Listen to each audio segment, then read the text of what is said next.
La sonnette a retenti juste au moment où je glissais les lasagnes dans le four.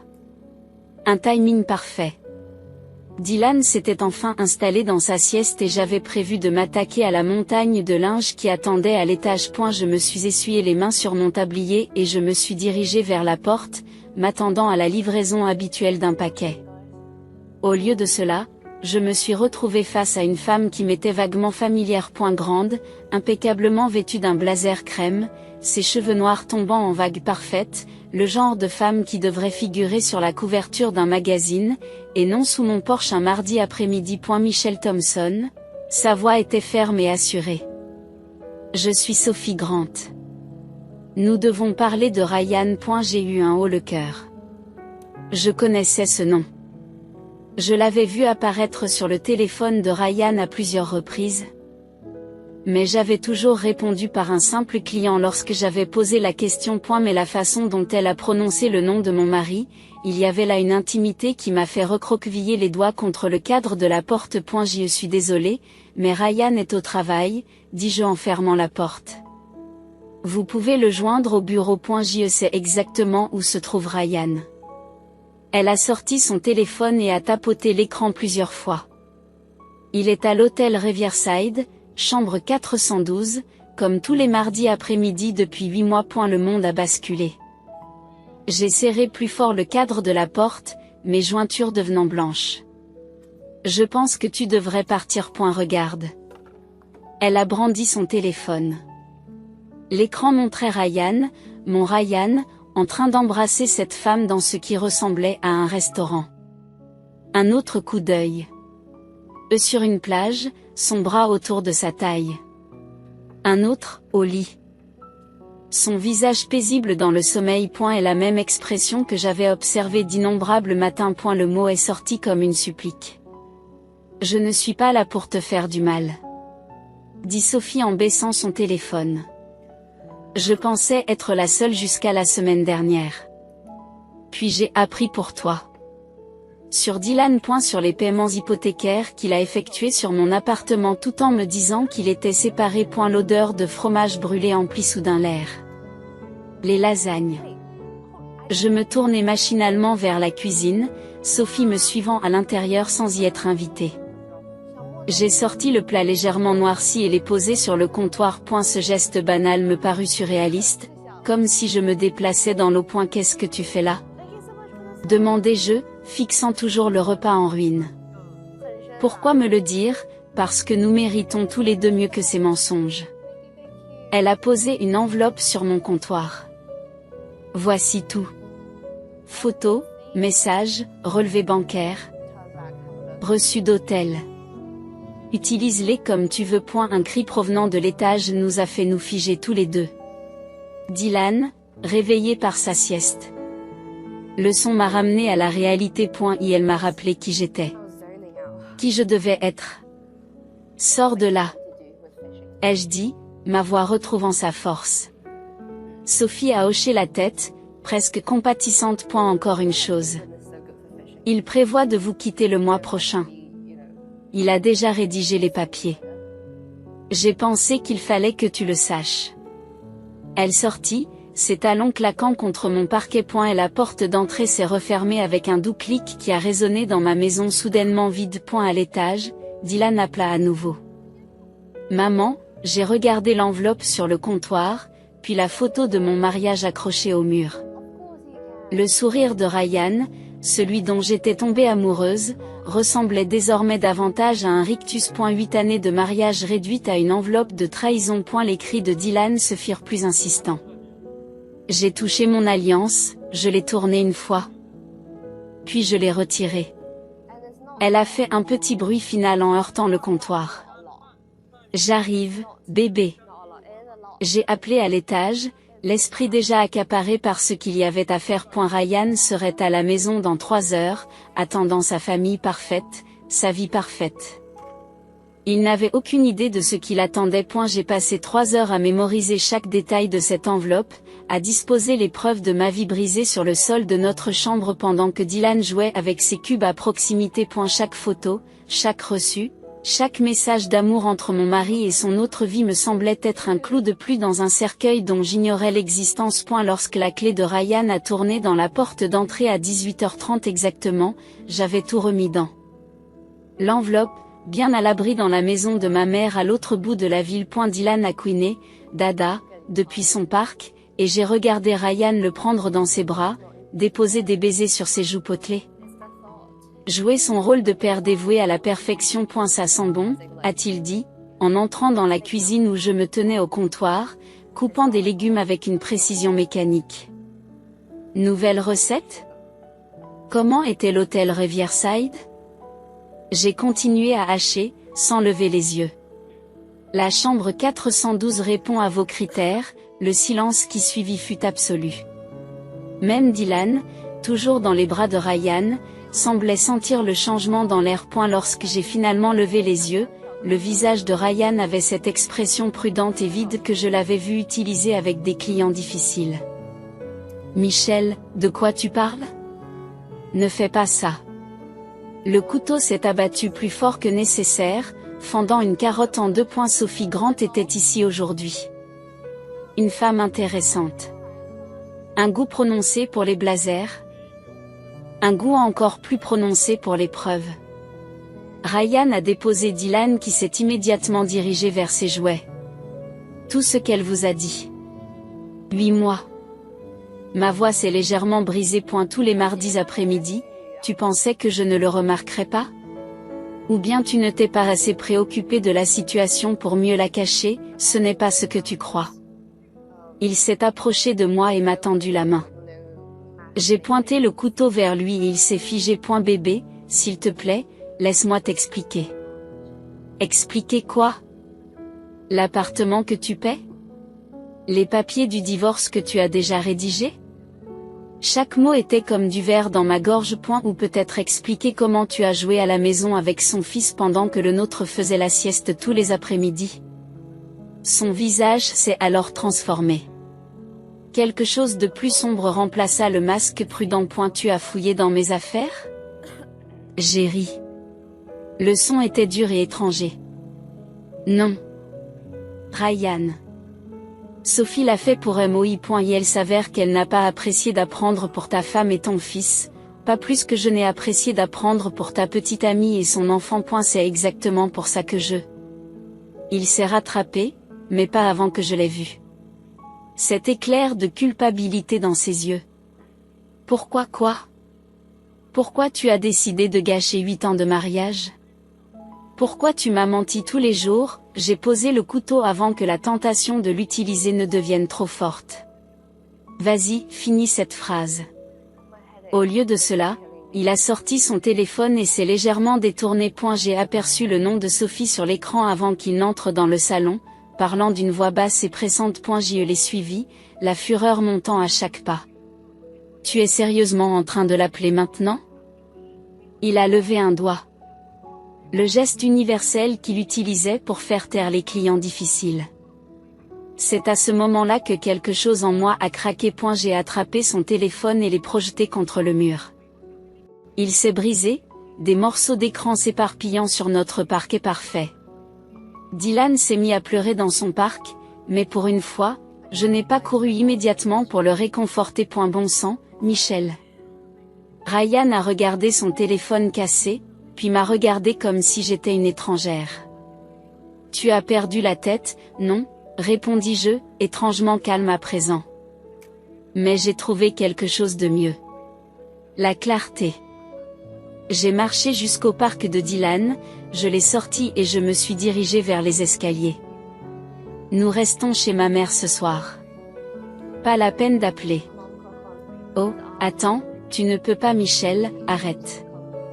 Il faut qu'on parle de ça comme des adultes. J'ai ouvert les escaliers. Le visage baigné de larmes de Dylan se pressait contre mon cou. En adulte? Comme la façon dont tu as été adulte avec Sophie tous les mardis, ou à quel point c'était adulte de planifier ton évasion en jouant à Happy Family, je n'ai jamais voulu dire que tu devais le garder pour ta petite amie. J'ai continué à monter les escaliers. Ou mieux encore, garde-le pour ton avocat, Parce que c'est à lui que tu vas parler à partir de maintenant. Sa voix m'a suivi. Tu es hystérique. Ce n'est pas toi. Tu as raison. J'ai rappelé, en jetant quelques affaires de Dylan dans un sac. L'ancienne moi aurait cru à tous les mensonges que tu t'apprêtes à raconter. Mais cette Michelle? Elle est morte aujourd'hui dans la chambre 412. Le bureau de Lily sentait toujours le cuir et le café, une combinaison qui me calmait habituellement. Pas aujourd'hui. Je me suis assise en face de son bureau. Dylan dormait dans sa poussette à côté de moi, tandis qu'elle faisait défiler les dossiers financiers de Ryan sur l'écran de son ordinateur. C'est pire que ce que nous pensions, dit-elle en tournant l'écran vers moi. Cela fait des mois qu'il déplace de l'argent, d'abord de petites sommes, puis des transferts plus importants à partir d'il y a environ 6 mois. Je me suis penchée en avant, les chiffres défilant devant mes yeux. Combien? Près de $200 000. Et la voix de Lily s'est durcie. Tout va sur un compte au nom de Sophie Grant. La pièce s'est légèrement inclinée. C'était notre filet de sécurité, notre avenir, le fonds d'études de Dylan. Et elle m'a dit que le marché était en baisse et que nos investissements avaient besoin de temps pour se rétablir. Le marché va bien. La moralité de votre mari, par contre. Lily s'est mise à taper rapidement. Ce n'est pas tout. L'appartement qu'il a acheté pour elle? Il est à l'heure de non. Un coup frappé à la porte nous a fait sursauter tous les deux. Mark Davis, le meilleur ami de Ryan, entra sans attendre la réponse. Le voir dans son costume coûteux, avec son sourire d'excuse familier, m'a retourné l'estomac. Michel, dit-il en refermant la porte derrière lui. Ryan est mort d'inquiétude. Cela fait des jours qu'il essaie de te joindre. Je suis en réunion privée avec mon avocat. J'ai dit, en faisant un geste vers Lily. Tu peux le dire à Ryan. Ce n'est pas lui le méchant. Mark a levé les mains. Sophie pose des problèmes depuis des mois. Ryan essayait de gérer ça discrètement. Protéger toutes les personnes impliquées. Lily se lève lentement. Mark, en tant que conseiller juridique de Michel, je te conseille de partir. C'est Ryan qui t'a envoyé m'espionner? La question fut assez vive pour que Dylan s'agite dans son sommeil. Où t'es-tu porté volontaire? L'expression de Mark changea, quelque chose de calculateur remplaçant l'inquiétude. Tu devrais savoir qu'il y a des choses à propos de Sophie qui changeraient la façon dont tu vois cette situation. Comme quoi? Qu'elle a un fils? Que Ryan a joué au papa avec lui tout en volant l'avenir de son propre enfant? J'ai sorti mon téléphone. Je lui ai montré la photo de Ryan avec Sophie et son fils à ce qui semblait être un événement scolaire. Ou peut-être que tu veux dire qu'il s'est construit une deuxième vie tout en détruisant la sienne. Cet argent, c'était pour la faire taire, a déclaré Mark. Elle menaçait de rendre l'affaire publique, de ruiner sa carrière. Ryan te protégeait. Le rire de Lily était froid. En lui achetant un appartement et en ouvrant des comptes communs, c'est une définition intéressante de la protection. Vous ne comprenez pas? Non, tu ne comprends pas. Je me suis levée, la voix posée malgré la rage qui me brûlait. Ryan ne protégeait personne d'autre que lui-même. Et vous l'avez aidé, n'est-ce pas? En le couvrant lors de ses dîners d'affaires, en me mentant chaque fois que j'appelais pour le chercher. Le silence de Mark était une réponse suffisante. Sortez, dit Lily en se plaçant entre nous. Avant que j'appelle la sécurité. Après son départ, je me suis effondrée sur la chaise, les mains tremblantes. Ryan est déjà en train de raconter sa version des faits. Laisse-le faire. Lily est retournée à son ordinateur. Parce que pendant qu'il fait ça, on va suivre l'argent. Chaque transfert, chaque achat, chaque mensonge qu'il a essayé de cacher. Elle s'est arrêtée et m'a regardé attentivement. Mais Michel, une fois que nous aurons commencé, il n'y aura plus de retour en arrière. Ryan ne perdra pas seulement sa réputation. Il pourrait être confronté à de graves conséquences juridiques. J'ai regardé Dylan, paisible dans son sommeil, ignorant que son monde s'écroulait. Puis j'ai pensé à Tom, le fils de Sophie. Un autre innocent, pris dans la toile des mensonges de Ryan. Et la fureur qui montait depuis la visite de Sophie s'est cristallisée en quelque chose de plus froid, de plus précis. Ryan a joué sur les deux tableaux, se croyant trop malin pour se faire prendre. dis-je en me retournant vers Lily. Il a utilisé notre argent pour construire son évasion parfaite, il a convaincu tout le monde de l'aider à garder ses secrets. Maintenant, c'est mon tour. À quoi penses-tu? J'ai sorti l'enveloppe de manille que Sophie m'avait donnée, ainsi que la clé USB que j'avais trouvée cachée dans le bureau de Ryan. Je me dis qu'il est temps de lui montrer ce que l'on ressent quand tout ce que l'on a construit s'écroule. Lily sourit, une lueur prédatrice dans les yeux. Alors mettons-nous au travail. Ma mère m'a trouvé dans la salle de bain des invités à 3 heures du matin, frottant le carrelage déjà impeccable avec une violente détermination. Elle n'a rien dit. Elle s'est assise sur le bord de la baignoire et a attendu. Les seuls sons étaient la respiration douce de Dylan à travers le moniteur pour bébé et le frottement brutal de la brosse sur la céramique. Je n'arrête pas de penser à toutes les fois où j'ai nettoyé notre maison pendant qu'il était avec elle. J'ai fini par dire, mes jointures blanchissant autour du manche de la brosse. J'ai fait en sorte que chaque surface soit parfaite pour qu'il rentre à la maison. Michel. La voix de maman était douce, mais j'ai entendu l'acier en dessous. Pose la brosse. Je l'ai fait, mais mes mains continuaient à bouger, cherchant quelque chose à réparer, à contrôler. Tu sais que Ryan a appelé l'école aujourd'hui. Il a essayé de les convaincre de le laisser enseigner ton ancien cours de littérature. Qu'est-ce que c'est?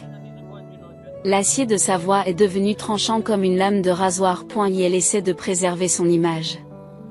Le mari attentionné, le père dévoué, le pilier de la communauté. Jerry, le son se répercutant durement sur les murs de la salle de bain.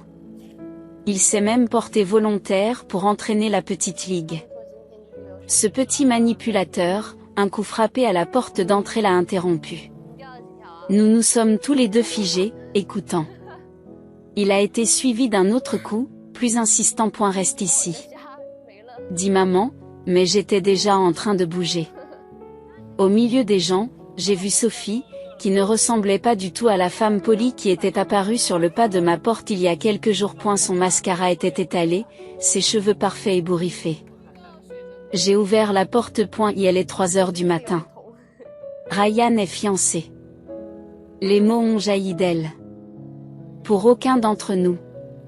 Elle s'appelle Amanda. Ils sont ensemble depuis des mois. Le monde n'a pas basculé cette fois. Il s'est brisé. Qu'est-ce qu'il y a? Sophie m'a tendu son téléphone.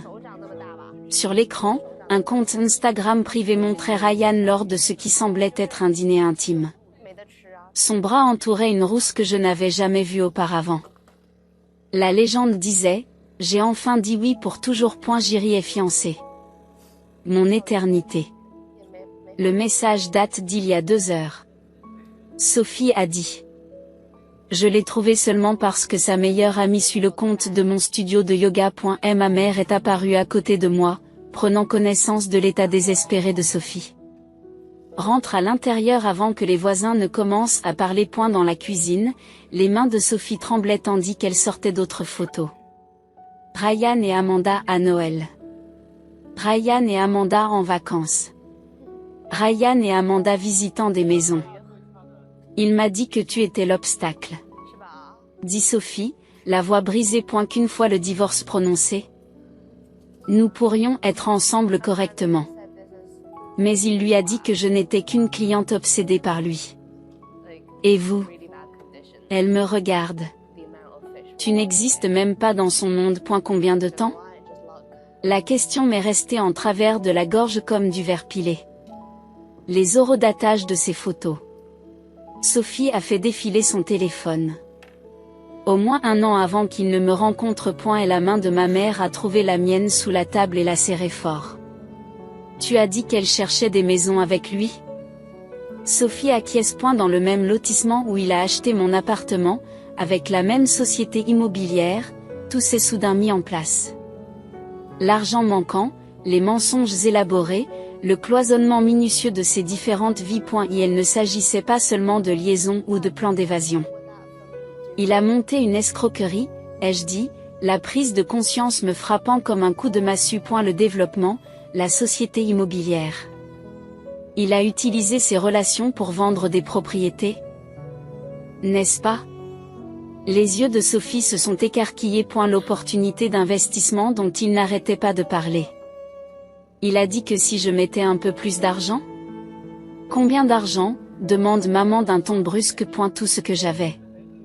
La voix de Sophie était à peine un murmure. Mes économies, les fonds pour les études de mon fils, et même une deuxième hypothèque sur la maison de mes parents.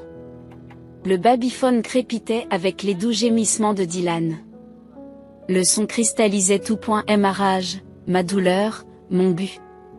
Il faut appeler Lily, dis-je en me levant. Tout de suite. Pourquoi? Demanda Sophie. Parce qu'il ne s'agit plus d'affaires? Mais de fraude. J'ai regardé à nouveau les photos. Le sourire d'entraînement de Ryan. Le même que celui qu'il avait utilisé pour nous tous. Et nous allons nous assurer qu'il ne fera jamais ça à quelqu'un d'autre. Le soleil se levait quand nous avons fini de faire nos plans. Nous avons peint la cuisine dans des tons dorés qui ressemblaient à une promesse. Ou peut-être un avertissement. Le restaurant bourdonnait de l'énergie du vendredi soir tandis que je regardais Ryan se frayer un chemin à travers un autre dîner d'affaires. Il ne m'avait pas encore remarqué. Assis seul à la table du coin, il buvait un verre de vin auquel je n'avais pas touché. Son bras entourait Amanda. La bague à son doigt accrochait la lumière alors qu'elle riait de quelque chose qu'il avait dit. 3 autres couples étaient assis à leur table. Tous des acheteurs potentiels pour le nouveau projet. D'après l'enquête de Lily. Tous sur le point d'investir leurs économies dans le château de cartes élaboré par Ryan. Mon téléphone a vibré. Sophie. Nous sommes en position. Marc vient d'arriver au bureau. J'ai regardé ma montre. Juste à temps. Pendant que Ryan jouait son rôle ici, Lily et un expert comptable rencontraient Marc à l'agence immobilière, armé de suffisamment de preuves pour lui faire choisir entre la loyauté envers Ryan et sauver sa peau. Prêt, un autre message, cette fois de maman qui surveillait Dylan.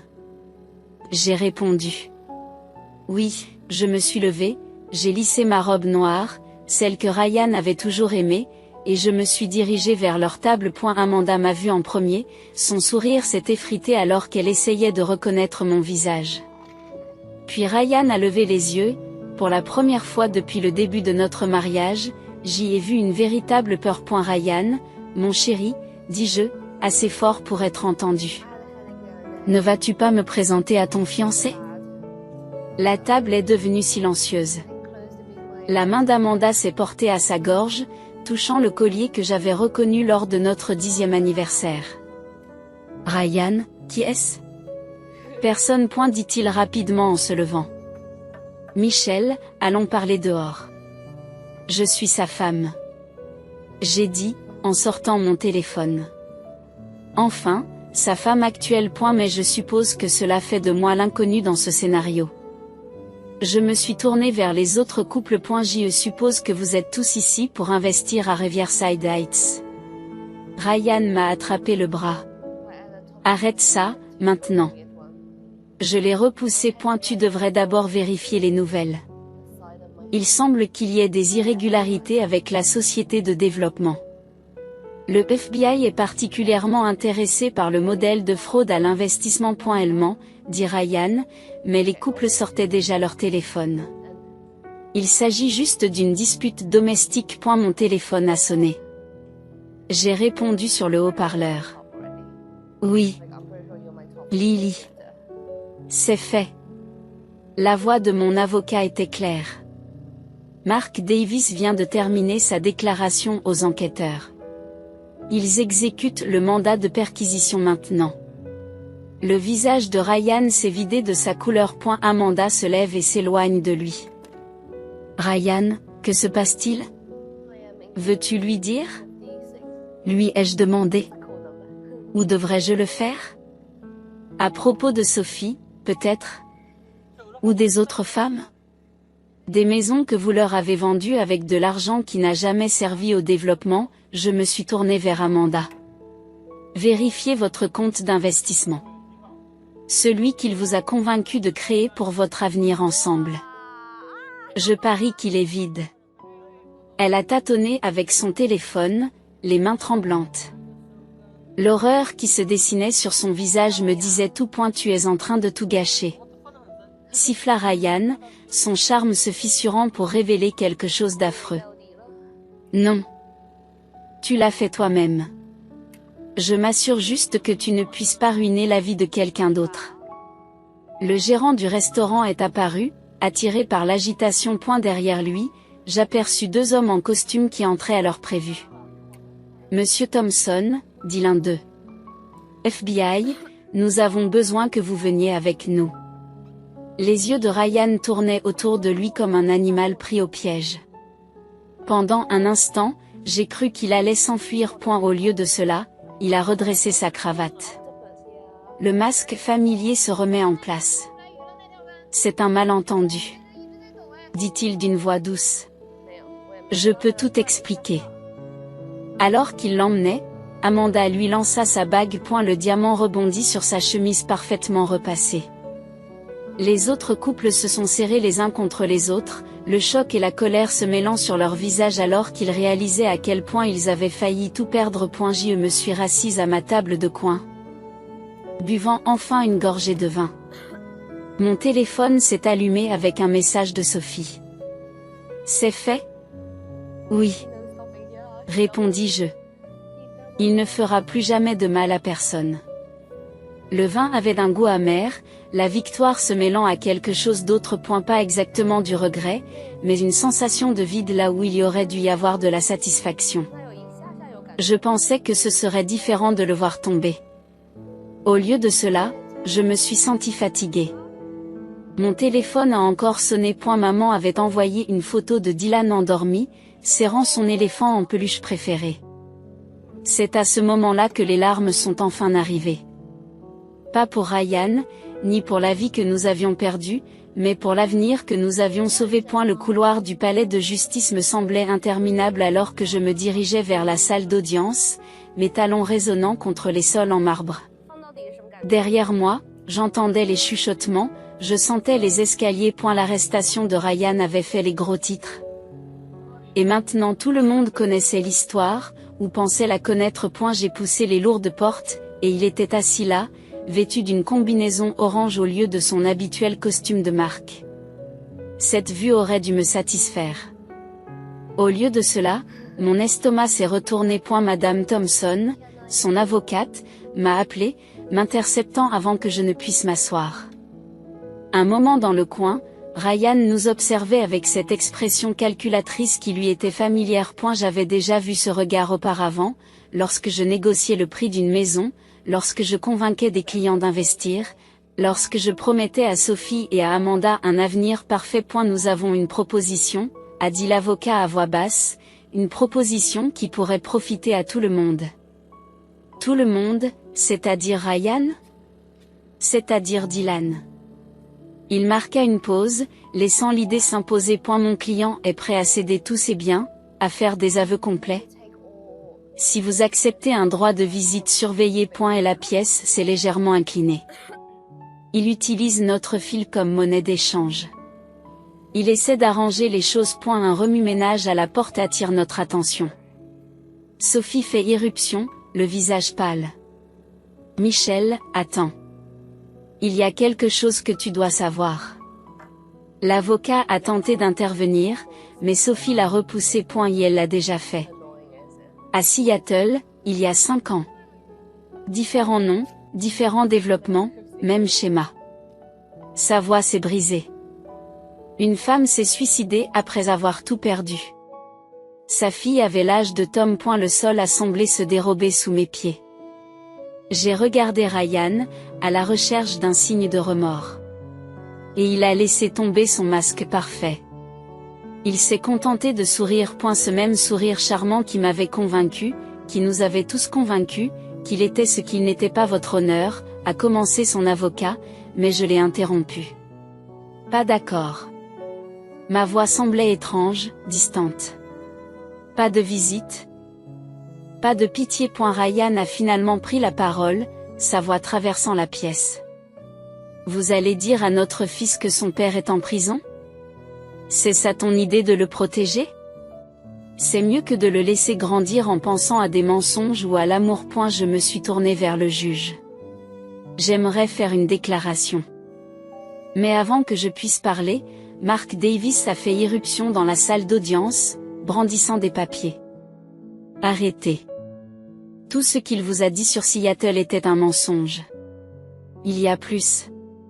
Beaucoup plus. L'heure suivante s'est écoulée dans un flot de révélations. 3 villes. Des dizaines de victimes. Des millions volés. À chaque nouveau détail, je me sentais rétrécir, noyé dans l'ampleur de ce que Ryan avait fait.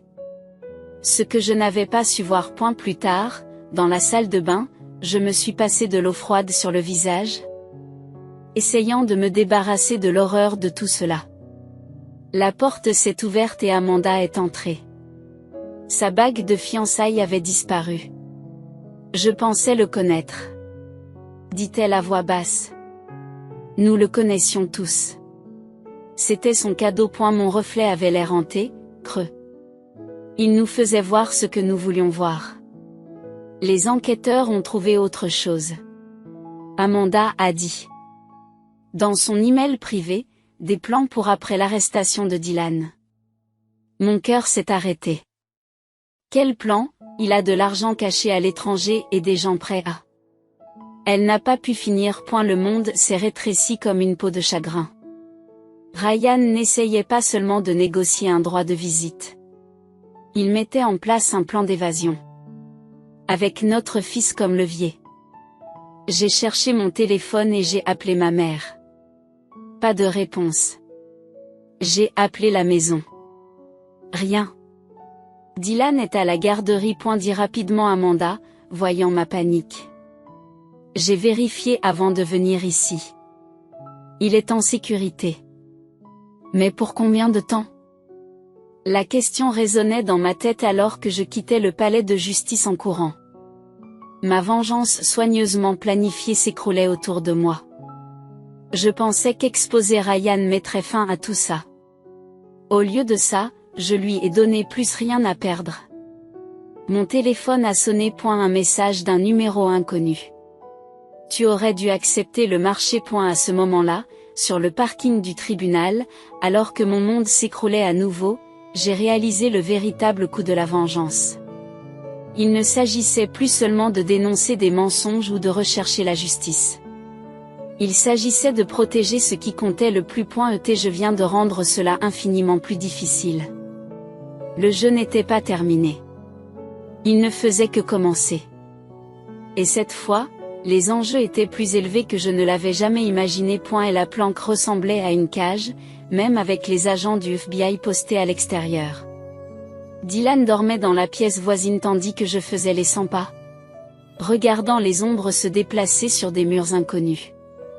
3 jours depuis la menace de Ryan. 3 jours de détention préventive, à attendre que l'autre chaussure tombe. Mon téléphone a sonné. Un message provenant d'un numéro crypté que Lily avait mis en place. Des mouvements sur les comptes offshore, un retrait important à Singapour. Une autre sonnerie. Violation de la sécurité au palais de justice. Ryan est parti. La porte de la chambre a grincé. Je me suis retournée, le cœur battant la chamade. Mais ce n'était que Sophie. Son visage blanc comme un fantôme dans l'obscurité. Ils ont trouvé Mark. Elle a chuchoté. Dans sa voiture. Il est vivant mais... Un fracas provenant de la chambre de Dylan l'a interrompu. Avant que je puisse bouger, la fenêtre a explosé vers l'intérieur et 2 silhouettes en noir ont fait irruption. Je me suis élancé vers la chambre de Dylan, mais des bras puissants m'ont attrapé par derrière. Bonjour. Michel. La voix de Ryan est toujours aussi douce. Je te manque? Les lumières du plafond se sont allumées. Ryan se tenait dans l'embrasure de la porte, vêtu d'un uniforme de gardien. Son masque parfait s'est enfin fissuré sur les bords. 2 hommes ont maintenu Sophie contre le mur. Par la fenêtre brisée, j'ai vu les agents du FBI affaler sur le sol. Dylan reste endormi, dit Ryan à voix basse. Où ça devient compliqué. Comment avez-vous, l'argent parle. Surtout pour les agents fédéraux sous-payés. Il s'est rapproché.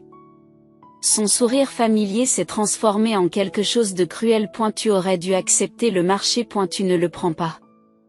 Ma voix est restée stable, même si la peur me tenaillait la gorge. En fait, si. Mais d'abord, il a sorti une pile de papiers. Vous allez les signer. Garde complète, pas de visite, pas de contact. Tu choisiras si Dylan grandit en pensant que sa mère l'a abandonné ou s'il est mort en essayant de m'arrêter. Sophie émit un petit son. Et l'un des hommes pressa plus fort sa gorge. Vous pensez vraiment que vous pouvez disparaître? J'ai demandé, en jouant la carte du temps. Toutes les forces de l'ordre du pays vont courir après des ombres alors que nous vivons confortablement dans un pays qui n'a pas de traité d'extradition. Les yeux de Ryan se sont portés sur la chambre de Dylan. Il finira par vous oublier. Les enfants s'adaptent. Quelque chose en moi a changé, une clarté qui a traversé la peur. J'ai vu Ryan clairement pour la première fois. Pas le masque charmant ou le monstre calculateur, mais quelque chose de plus petit. Désespéré. Tu sais quelle a été ton erreur? Demandai-je en faisant un pas en avant. Pas les affaires, ni la fraude, ni même les menaces. C'est d'avoir cru que tu me connaissais. Son sourire s'est légèrement assombri. L'ancienne Michelle aurait été paralysée par la peur en ce moment même. Elle aurait signé n'importe quoi pour maintenir la paix. Un autre pas. Mais vous avez créé cette version de moi.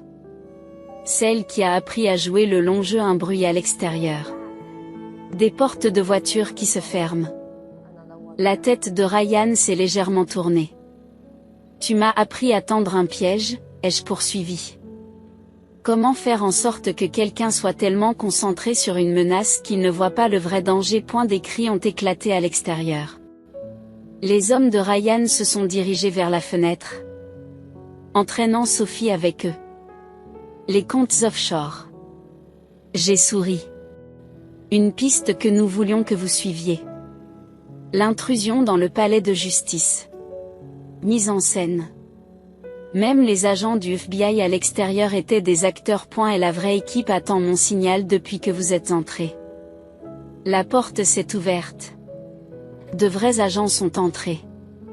Arme levée. Ryan s'était lancé vers la chambre de Dylan, mais j'étais déjà là. Je lui bloquais le chemin. Vous avez raison sur un point, ai-je dit, alors qu'il l'abattait. Les enfants s'adaptent. Dylan vous oubliera.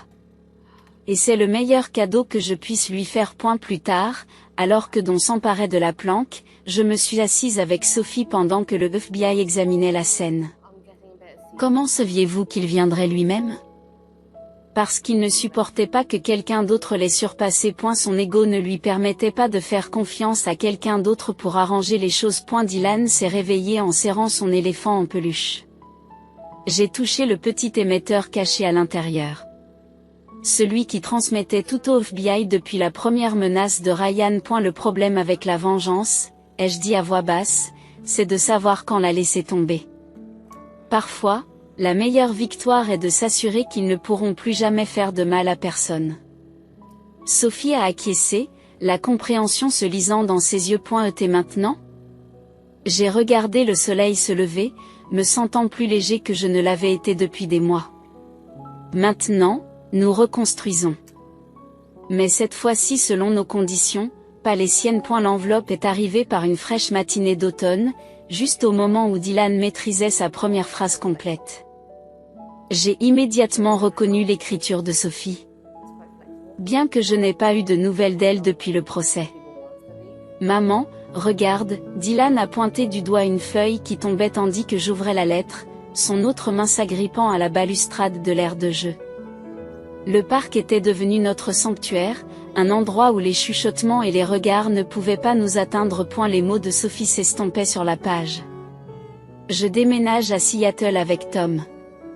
Repartir de là où Ryan a commencé ses projets me semble juste, comme si on fermait un cercle. La famille de la victime est là.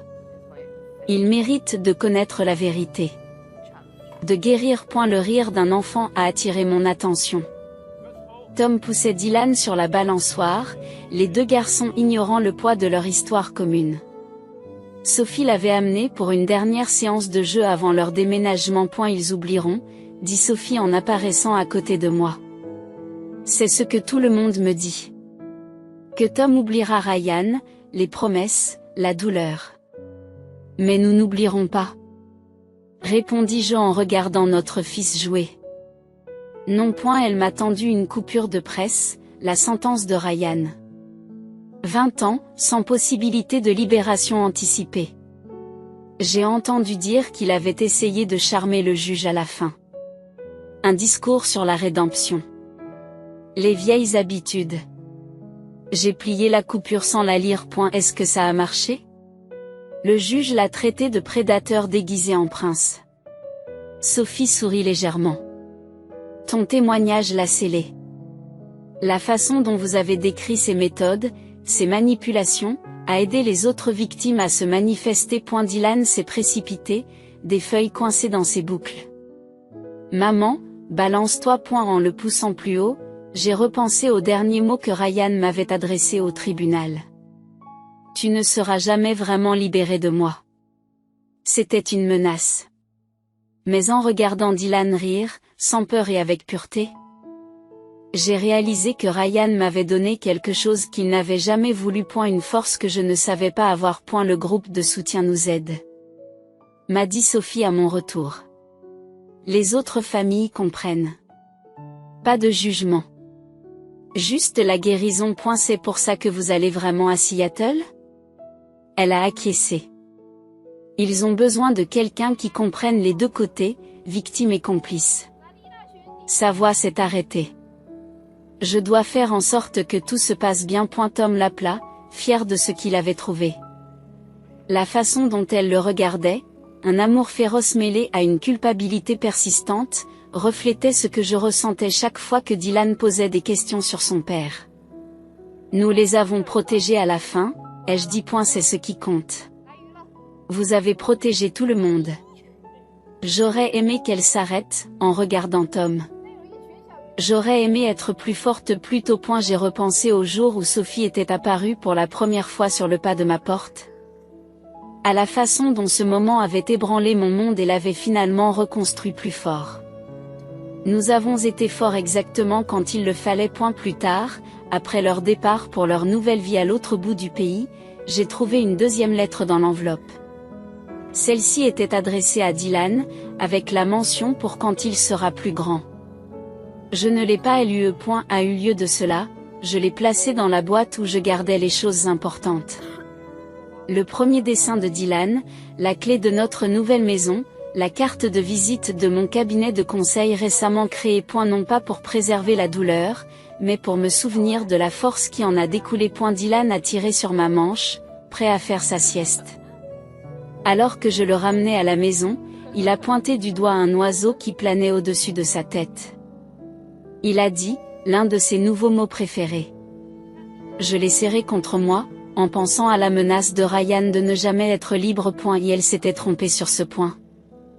Comme il s'était trompé sur tant d'autres choses. La liberté ne consiste pas à oublier le passé, ni même à le pardonner. Et il s'agissait de choisir son propre chemin, même si ce chemin était plus difficile que les mensonges confortables que nous nous racontons à nous-mêmes. Oui, bébé. Chuchotai-je à Dylan alors qu'il s'endormait. Nous sommes libres. Et pour la première fois depuis que tout cela a commencé, j'y ai vraiment cru.